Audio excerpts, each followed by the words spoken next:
Hello दोस्तों, तो यहाँ पे हमें एपिसोड की शुरुआत में एक वेटर का सीन दिखाया जाता है और वो कहता है कि मेटल बैट सर, मैं आपका खाना लेके आया हूँ। तो यहाँ पे मेटल बैट को चेन से बांध रखा होता है और वो कहता है तुम्हें क्या लगता है मैं ऐसे खा पाऊंगा क्या? जल्दी से मेरे ऊपर से ये सारी चेन हटा दो, मैं सच कह रहा हूँ, मैं तुम्हें कुछ नहीं कहूंगा। तो ये वेटर कहता है कि मुझे मिस्टर एरेमिन ने ऑर्डर दिया है कि आपकी बॉडी को एकदम टिक टॉक रखना है। और हाँ दोस्तों, मैं जानता हूँ कि मैंने आपको कुछ लास्ट चैप्टर्स में एरेमिन लड़की की तरह दिखाया था, क्योंकि यार देखो यार, तुम नहीं लग रही क्या लड़की है? अब मुझे पता चल रहा है कि ये लड़का है, तो ठीक है भाई। मेटल बैट कहते हैं हे दोस्त, तुम्हें समझ नहीं आ रहा क्या? तुम्हें क्या लगता है कि तुम किसी की इजाजत के बिना उसको साइबॉर्ग बना सकते हो? अब तो मुझे पक्का यकीन हो गया कि उन दोनों को भी तुमने बिना पूछे ही साइबॉर्ग बना दिया। अब मुझे सब समझ आ रहा है कि ये किस तरीके की ऑर्गेनाइजेशन है, ये जो तुम चला रहे हो। नियो हीरोज के पीछे की असलियत यही है कि तुम लोग बुरे लोग हो। तो यहाँ पे एरेमिन और डेस्ट्रो आ जाते हैं और वो कहते हैं हम आपकी सर्जरी देखने आए हैं और आप में तो काफी ताकत है कि नहीं? और सच में आप काफी कमाल के साइबॉर्ग वॉरियर बनेंगे। इधर मेटल बैट छूटने की कोशिश कर रहा होता है, लेकिन चेन्स काफी टाइटली बंधी होती है और एरेमिन कहता है कि तुम काफी कमाल के वॉरियर साइबॉर्ग बनोगे। और क्या तुम अभी भी छूटने की कोशिश कर रहे हो? तुम सच में एक मर्द हो, है कि नहीं? तुम्हें क्या लगता है अगर हमारे साथ रिमैच करोगे तो जीत पाओगे? तो मेटल बैट कहते हैं मैं हारा ही कब था, बस मुझे ये नहीं पता था कि जो बैट तुमने मुझे दिया है वो इतना बेकार होगा। तुमने पहले बोला था कि वो एक हाई परफॉर्मेंस बैट है और फिर उसे ऐसा बनाया कि वो आसानी से टूट गया। तुमने ये जानबूझ के किया था, सही बेवकूफ बनाया तुमने मुझे। तो यहाँ पे हमें फिर से पहले का सीन दिखाया जाता है जब मेटल बैट कोको और मार्सलियो से बच के डेस्ट्रो और एरेमिन के ऊपर अटैक करने के लिए आता है और मेटल बैट कहता है चिंता मत करो, मैं तुम्हें जान से नहीं मारूंगा, लेकिन अपने दांत संभाल कर रखना बस, अगर उन्हें बचाना चाहते हो तो। एरेमिन कहता है सही में तुम पक्के मायने में एक क्लासेस हीरो हो, है कि नहीं? तो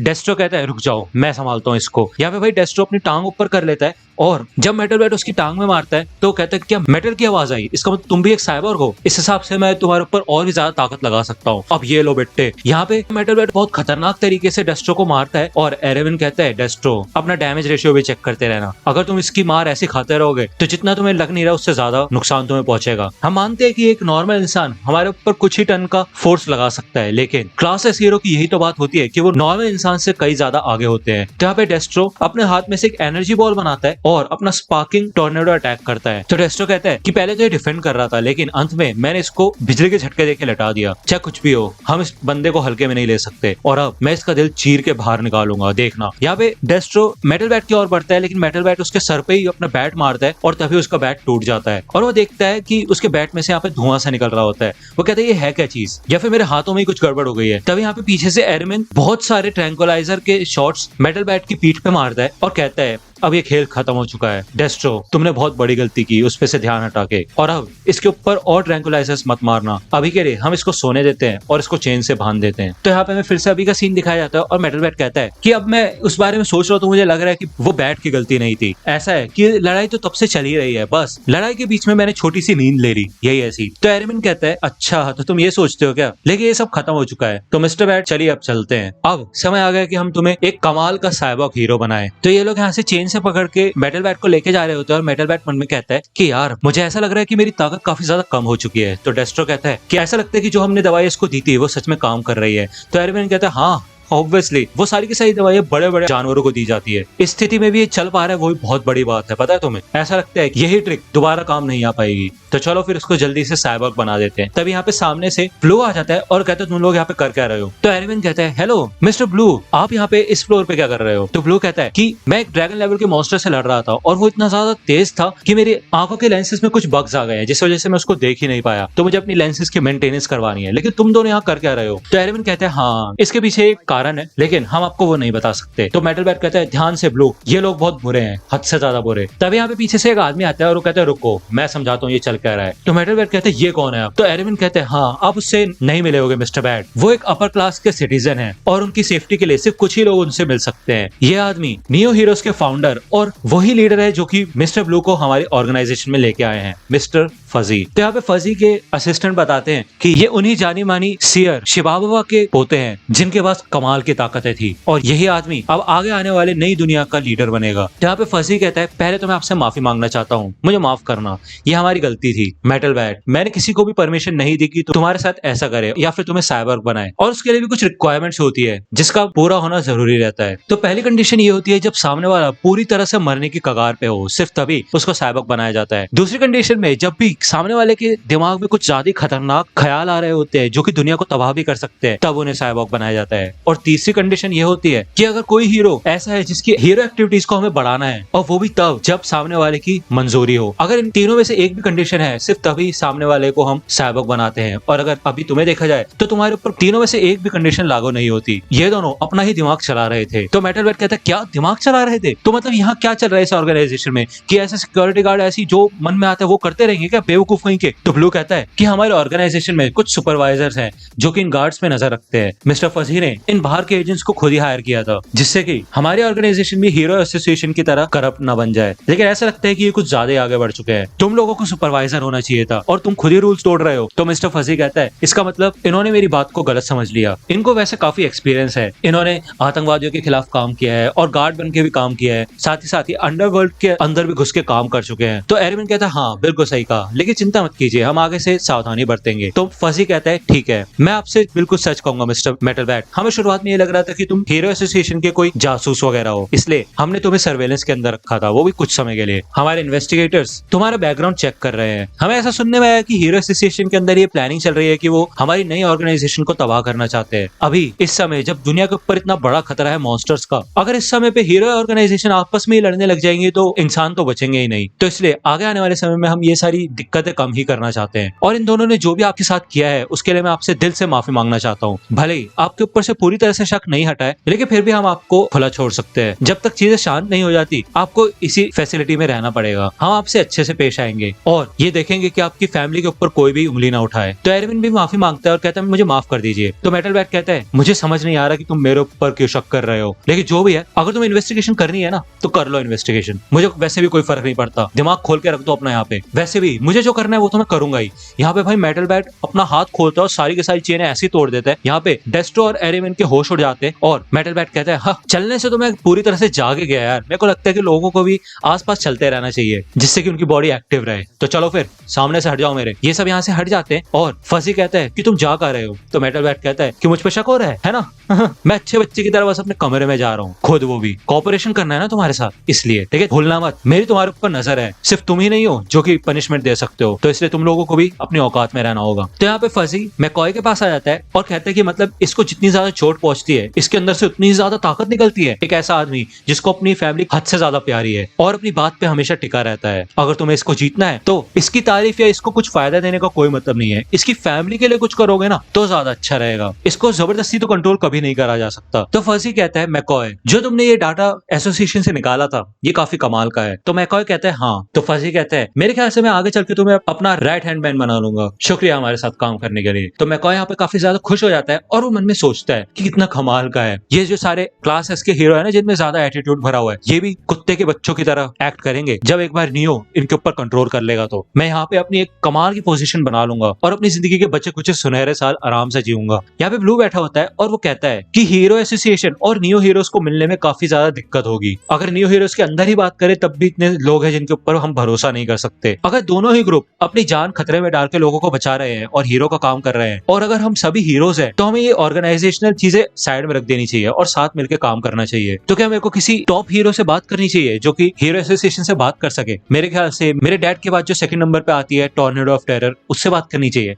या फिर किसी ऐसे से बात करनी चाहिए जिसके चर्चे हैं जैसे कि किंग। लेकिन फिर भी चाहे कुछ भी हो जाए इन लोगों से कांटेक्ट करना आसान बात नहीं है। उनके हिसाब से मैं एक नॉर्मल सा बंदा होऊंगा जो कि एक नई ऑर्गेनाइजेशन से आया है जिसको स्पेशल ट्रीटमेंट मिलती है क्योंकि उसका पिता फेमस है। लेकिन साइटामा, यहाँ पे ब्लू मन में सोचता है कि हाँ साइटामा की पावर क्लासेस हीरो और एक नियो लीडर तक मैच कर जाती है, साथ ही साथ वो प्रोटेस्ट में भी हिस्सा लेता है। ऐसा लगता है कि लोग उसकी बात मानते होंगे, यही सही सीन है। वो एक इंसान है जो मेरी बात टॉप ऑफिशियल्स तक पहुंचा सकता है। तो अगर आप वन पंच मैन से जुड़ी मर्चेंडाइज खरीदना चाहते हैं तो उसके लिंक आपको डिस्क्रिप्शन में मिल जाएगी, आप वहां से जाके परचेज कर सकते हैं। तो यहाँ पे न्यूज में ब्लू का इंटरव्यू होता है और ब्लू बताता है मैं हूँ ब्लू। तो वो इंटरव्यूअर कहता है कि मिस्टर ब्लू आप कहते हैं कि आपके पिता वो हीरो हैं जिनका नाम ब्लास्ट है। तो ब्लू कहता है हाँ, लेकिन मैं अपनी खुद की इमेज बनाना चाहता हूँ और अपने पिता की तरह नहीं। मेरे ख्याल से अभी तक तो वो रिटायर ही हो चुके हैं, है कि नहीं? तो इंटरव्यू कहता है क्या ब्लास्ट रिटायर हो गए? लेकिन हीरो एसोसिएशन ने तो कहा था कि वो हीरो एक्टिविटीज से थोड़ा ब्रेक ले रहे हैं। तो ब्लू कहता है मुझे नहीं पता मेरे को अपने पिता के बारे में क्या क्या चीजें बोलनी चाहिए क्या क्या नहीं। मेरे ख्याल से तो अब उनको कोई मन भी नहीं है आगे आने का और शुरुआत से ही वो ऐसे थे भी नहीं। मतलब उन्होंने हमेशा से ये दिखाया था कि उन्हें कोई फर्क नहीं पड़ता और हमेशा से वो यही चाहते थे कि जब भी वो कोई काम करे तो उनकी फोटोज और फुटेज वगैरह रिकॉर्ड ना हो। साथ ही साथ वो इवेंट्स पे भी नहीं बोलते थे और मर्चेंडाइज वगैरह भी प्रमोट नहीं करते थे।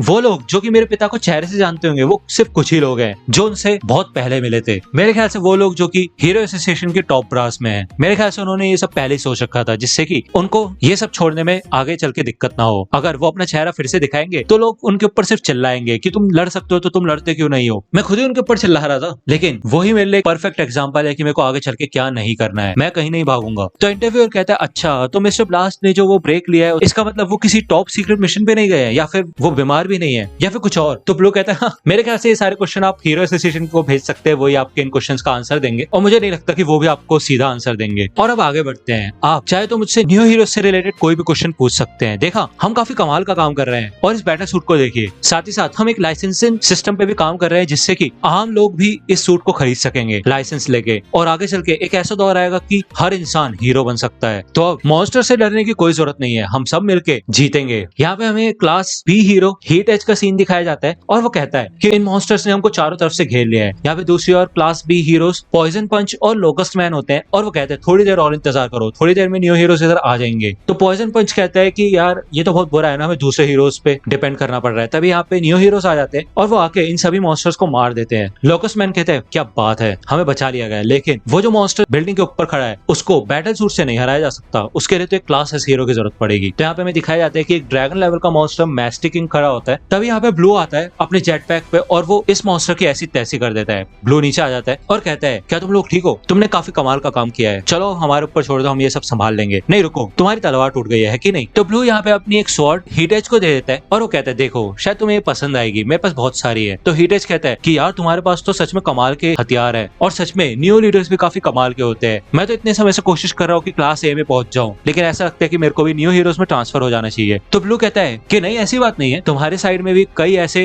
हीरोज है जो कि क्लास एस में नहीं है फिर भी बहुत ज्यादा ताकतवर है, जैसे कि साइटामा। तो लोकस मैन कहता है वो कौन है, मतलब मैं नहीं जानता उसको। तो पॉइजन पंच कहता है ऐसा लगता है मैंने नाम सुना है बट पता नहीं। तो यहाँ पे पीछे से फोर्टे आ जाता है और कहते तुम साइटामा को जानते हो, वो मेरा दोस्त है। तो ब्लू कहता है अच्छा ये तो बहुत अच्छी बात है, मैं उससे बात करना चाहता था, क्या तुम मेरे उससे कांटेक्ट करा सकते हो। तो फोर्टे कहता है ना, लेकिन अगर कोई मैसेज है तो मैं उस तक पहुंचा सकता हूँ, चिंता मत करो। तो फोर्टे यहाँ पे कहता है मतलब क्या तुम साइटामा से ये पूछना चाहते हो कि कमांड के अंदर कैसे रहा जाता है। हाँ, मुझे पता है दोनों ऑर्गेनाइजेशन के बीच में टेंशन बढ़ती जा रही है जैसा किसी ने भी नहीं सोचा था। तो ब्लू कहता है हाँ, और मैं ये नहीं चाहता, एज अ लीडर मैं कुछ करना चाहता हूँ। तो फोर्टे कहता है इस हिसाब से मैं तुम्हारी कोई मदद नहीं कर सकता। मैंने सुना था कि किसी ने एक बार साइटामा से पूछा था कि वो हीरो क्यों बनना चाहता है, वो अपने आप को कैसे देखता है, लेकिन उसने उस क्वेश्चन का आंसर ही नहीं दिया। उसने बस सिंपल सा एक वर्ड कहा कि वो उसकी हॉबी है, वो मजे के लिए सब कुछ करता है। वैसे भी जो भी लोग हीरोज होते हैं वो कहीं ना कहीं अपने इस काम को हॉबी ही मान लेते हैं क्योंकि वो अपनी कॉस्ट्यूम पे खर्चा करते हैं, अपने फाइटिंग स्टाइल्स बनाते हैं। लेकिन जब मैंने साइटामा के मुंह से ये बात सुनी थी तो मेरे को सच में लग रहा था कि वो एक हॉबी ही है, वो मजे के लिए ही ये काम करता है। साइटामा काफी ताकतवर है लेकिन उसने कभी भी आज तक लीडरशिप नहीं दिखाई है, वो ये काम नहीं कर सकता। और अगर तुम्हारी बात करें तो तुम भी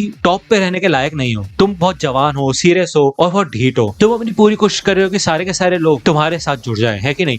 पहले ही जो लोग मतलब अपनी जान पे खेल के लोगों को बचा रहे हैं, मतलब ऐसे कैसे हो सकता है, तुम्हारे अंदर कोई क्वालिटीज ही नहीं है। मतलब कोई तुम्हें देख के बोल सकता है कि हाँ मैं इस बंदे पे भरोसा कर सकता हूँ। तो ब्लू कहता है नहीं मैं नहीं मानता, मैं काफी काबिल हूँ और आराम से चीजों को कर सकता हूँ, और क्या चाहिए मुझे। तो फोर्टे कहता है देखो सबके सब लोग न्यू हीरोज के बारे में जानते हैं लेकिन कोई भी तुम्हारे बारे में नहीं जानता। सब लोग ये कहते हैं कि तुम ताकतवर हो बट ये तो बस कहने की बात है, सारे के सारे न्यू हीरोज ऐसे ही है, सबको ताकतवर मान सकते हैं। हमने बहुत चीजें सुनी है कि तुम्हारे बैटल सूट कितने ताकतवर है और तुम आसानी से मॉन्स्टर को हरा देते हो, लेकिन हमें सारी चीजें ठीक से नहीं पता है, हमें तो बस ये उड़ती हुई अफवाहें सुनाई देती है। तो ब्लू कहता है यही बकवास की बातें करते हो क्या तुम। तो फोर्टे कहते हैं देखो तुम्हारी ऑर्गेनाइजेशन हीरो एसोसिएशन की तरह नहीं है, तुम्हारे न्यू हीरोज को देख के ऐसा लगता है कि तुम आसानी से किसी भी इंसान को रिप्लेस कर सकते हो, बस तुम्हें उन हीरोज को बैटल सूट ही तो पहनाने, सब ताकतवर हो जाएंगे। इससे असलियत में वो हीरो अपनी जान खतरे में भी नहीं डाल रहा और तुम्हारी ऑर्गेनाइजेशन में घुसने का कोई पैरामीटर भी नहीं है, गुंडे तक घुस जाते तुम्हारी ऑर्गेनाइजेशन में। यही तुम्हारी आर्मी है जिन्होंने बस बैटल सूट पहन रखे हैं, उनमें से एक भी अपनी जान खतरे में नहीं डाल रहा है। बताओ तुम डाल रहे क्या। तो ब्लू कहता है जो तुम्हें कहना है कहो, हमने अभी अभी शुरुआत की है और हमारे रिजल्ट्स काफी कमाल के हैं। तो फोर्टे कहता है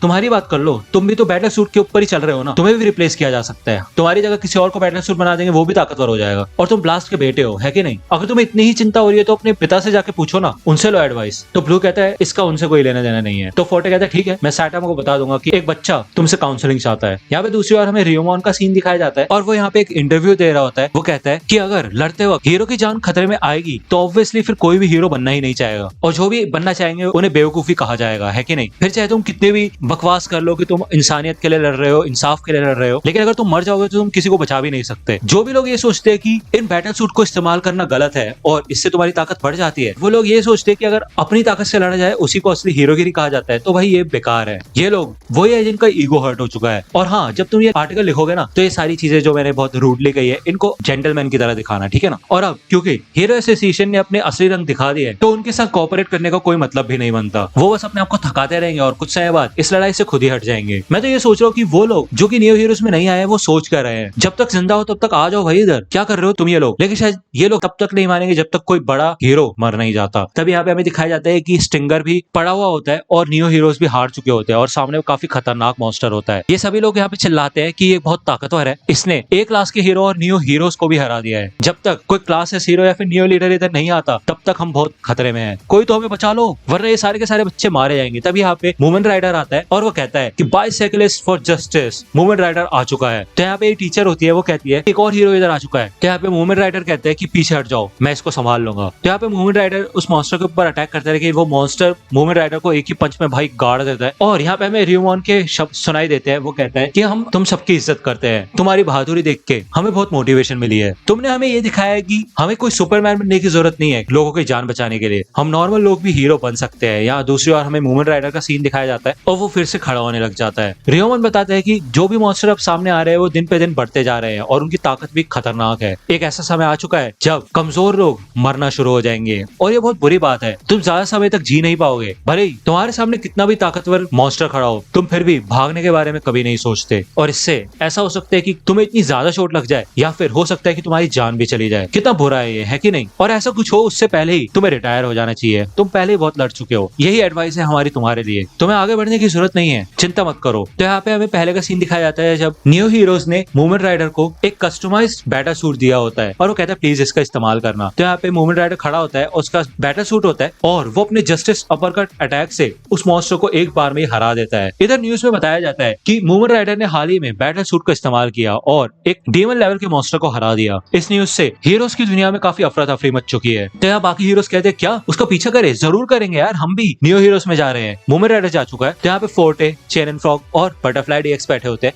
चेन एंड फ्रॉग कहता है क्या यार ये तो एक के बाद एक सबके सब न्यू हीरोज में जा रहे हैं, इस हिसाब से तो हमारी हीरो एसोसिएशन में आधे से भी कम लोग बचेंगे। तो फोर्टे कहता है तुम लोग नहीं जा रहे क्या। तो बटरफ्लाई डीएक्स कहता है कि तुम्हारा क्या, तुम बताओ। तो फोर्टे कहता है कि मैं नियो के हेड ब्लू से मिला था, वो जवान था, 16 ही साल का था, है कि नहीं। यकीन नहीं हो रहा उस पर, लेकिन वो सच में अपनी पूरी कोशिश कर रहा है एक हीरो बनने की। एक क्लास सी या फिर क्लास बी हीरो भी क्लास ए में आ सकता है अगर उसके पास ऐसी कोई कमाल का सूट हो या फिर कुछ हो, है कि नहीं। मुझे कोई दिक्कत नहीं है वहां पे ट्रांसफर होने में, लेकिन असलियत यह है कि अब हम साइटामा को जानते हैं और शायद अब हमें आसानी से समझ आ जाता है कि ये जो नकली चीजें हैं या फिर जो चीजें हमें आसानी से मिल जाती है उसमें कुछ ना कुछ तो कमी होती है। तो बटरफ्लाई डीएक्स कहता है हाँ ऐसी स्कीम्स की हाँ जल्दी से ताकतवर हो जाओ और पूरी दुनिया को अपनी मुट्ठी में कर लो, ये अब मेरे को लालच नहीं देती। मैं खुद सोच रहा हूँ कि मैं इतना चेंज कैसे हो गया, मेरे ख्याल से साइटामा की वजह से अब मुझे असली ताकत की समझ आ चुकी है। तो चलो ठीक है, फिर हम अपना फैसला खुद करेंगे और ऐसे हीरो बनेंगे जो कि दुनिया के सामने चमके। यहाँ पे मैकॉय जा रहा होता है और उसको एक कोवर्कर मिलता है जो कि हीरो एसोसिएशन में काम करता था। वो कहता है कि मैं हूँ सैक, हमने हीरो एसोसिएशन को साथ ही ज्वाइन किया था, याद है ना। तो तुम्हारे क्या हाल है, रिजाइन करने के बाद तो तुम एक बार भी नहीं मिले मुझसे, तुम्हारे रिजाइन करने के बाद बहुत चीजें बिगड़ गई है, पता है हमारा सिक्योरिटी डेटा में ब्रीच हो गया था और भी चीजें। तो मैकॉय कहता है अच्छा ऐसा है क्या। तो सैक कहता है कि चलो फिर कुछ पीने वीने चले, हम टाइम पास कर सकते हैं और बातें कर सकते हैं। तो मैकॉय कहता है नहीं नहीं मैं बहुत बिजी हूँ, किसी और दिन। तो मैकॉय भागने लग जाता है और वो मन में कहता है कि यार मैं हीरो एसोसिएशन के किसी भी बंदे से बात नहीं कर सकता, अगर मेरी जीभ फिसली और कुछ ऐसी चीज मैंने बोल दी तो दिक्कत हो जाएगी। मुझे नहीं पता मिस्टर फजी मेरे को उसके बाद कौन सी पनिशमेंट देंगे। यहाँ पे हमें हीरो एसोसिएशन का सीन दिखाया जाता है और वो लोग यही कहते हैं कि इसका मतलब हमारी आखिरी उम्मीद क्लासेस हीरोज ही है। और तुम्हारा ज़ॉम्बी मैन से कांटेक्ट हो पाया है, कहीं उसे किसी ऐसे मॉन्स्टर ने तो नहीं मार दिया जिसके बारे में हम कुछ जानते ही ना हो। तो यहाँ पे हमें जेनस का सीन दिखाया जाता है, वो कहता है नंबर 66 नहीं ज़ॉम्बी मैन तुम्हारे सिम्टम्स अब शांत हो रहे हैं, मेरे ख्याल से अब हमें देखना चाहिए कि तुम लड़ाई में कैसे परफॉर्म करते हो। तो ज़ॉम्बी मैन होता है उसकी ऐसी तैसी हो रखी होती है और वो कहता है क्या शांत हो चुके हैं, शांत ऐसी तैसी। तो जेनस कहता है ये रहा तुम्हारा दुश्मन और इतनी आसानी से मत मर जाना। यहाँ पे ज़ॉम्बी मैन पड़ा होता है और उसके सामने यहाँ पे एक बड़ा सा मॉन्स्टर होता है जो कि बीटल की तरह दिख रहा होता है। तो दोस्तों आज की वीडियो के लिए सिर्फ इतना ही। आई होप कि आपको ये वीडियो पसंद आई होगी। अगर आपको ये वीडियो पसंद आई हो तो प्लीज लाइक कीजिए, अपने दोस्तों के साथ शेयर कीजिए और मेरे चैनल को सब्सक्राइब करना मत भूलेगा। और अगर आप मुझे कांटेक्ट करना चाहते हैं तो आप मुझे इंस्टाग्राम पे कांटेक्ट कर सकते हैं, मेरे पेज की लिंक आपको डिस्क्रिप्शन में मिल जाएगी। मिलता हूँ आपसे अगले वीडियो में, तब तक के लिए गुड बाय।